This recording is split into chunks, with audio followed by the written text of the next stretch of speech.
So we're going to talk about something that's in the book Democracy in Chains. And so this has to do with basically the push for what's called public choice theory. We're going to be looking at an article, and it's just outlining how public choice theory was basically designed to turn the public against anything that has to do with like social welfare. Okay, and they're trying to discredit the government here. Let's go ahead and look at the article. Okay, so one thing that they do with that is they're trying to basically highlight this idea that politicians and voters, they're acting out of self-interest.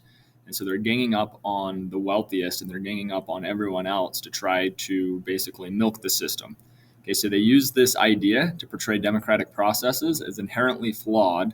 Okay, they're trying to basically create doubt in government, doubt in taxes, doubt in collective decision making. And so they frame these self-interests as unavoidable. So they're making it seem like the government workers, right, and the people that are voting for these programs, they're just very self-interested. And the goal of this is to steer people away from government and to want to basically slash these government programs.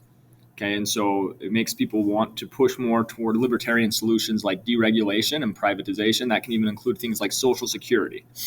Okay, language of freedom and efficiency. So libertarians that are pushing for this public choice theory, they are trying to frame specific ideas in a way that they think will like sell to the public.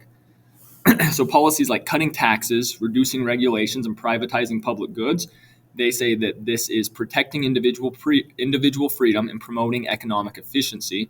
Okay, these slogans then, it's kind of hiding the larger consequences. If we are privatizing public goods like schools or like, for example, retirement programs like Social Security, it means that there are going to be people that are really going to be hurt by that. There are going to be poor individuals that won't be able to afford those schools, or they won't be able to really retire.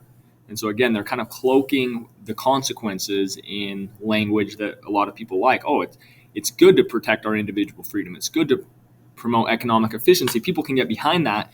Whereas if they were to say like, hey, we're going to cut your Social Security, people are a little more hesitant. So again, this use of positive universal language, it helps mask or conceal the policies that are going to mainly help the billionaire class, the wealthiest people in the country. Okay, insurance companies.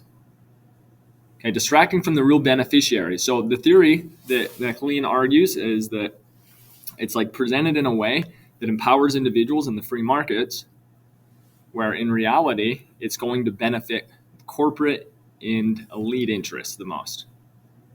Okay, the public's led to believe these policies will benefit everyone, when in reality, it's going to often hurt consumers. It's going to hurt middle-class individuals. Okay, so right here, for instance, limiting government power often results in reduced oversight of industry. So it might be less safety regulations for workers. Workers might get hurt more, and there might not be as many protections for them. But that language isn't really brought up to voters. Instead, everyone's kind of led to believe like, oh, this will be good for all of us. We're all in the same boat here, us and the billionaires.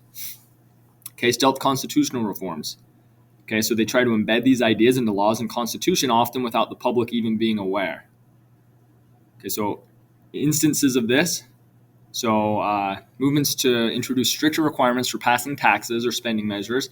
It's framed as being fiscally responsible, but it makes it harder for democratic majorities to enact, you can say like safety net policies that will help those that lose their jobs or help those that are sick or struggling.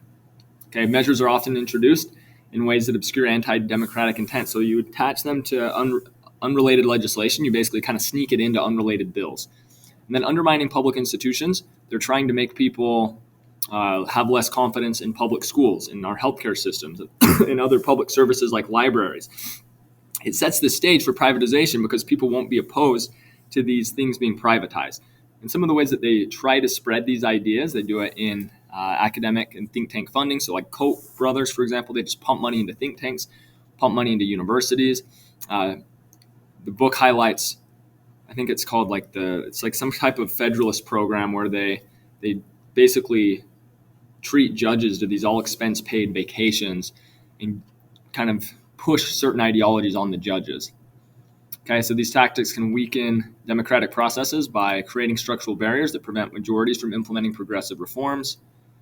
Okay, shifts power from elected representatives to unelected oligarchs. So it reshapes society in a way that will prevent democratic numbers from challenging wealth and privilege. Okay, so again, it's a key idea of like libertarians. Okay, thanks for watching. Make sure to like and subscribe for more videos on history and politics.